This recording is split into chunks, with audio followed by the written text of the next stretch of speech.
Experiencing crashes or loading issues with your Mint mobile app on iPhone or Android?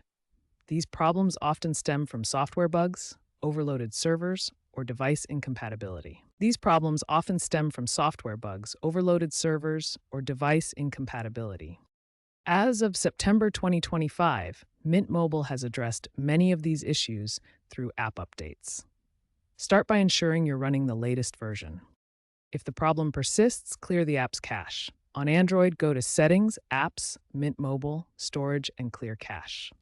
On iOS, try offloading the app in Settings, General, iPhone Storage, Mint Mobile. Reinstall if offloading doesn't help. Often this can solve the issue.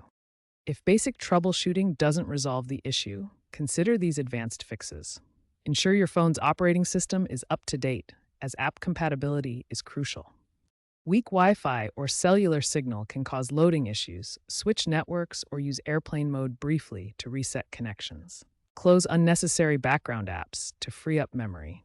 Check app permissions and grant necessary access.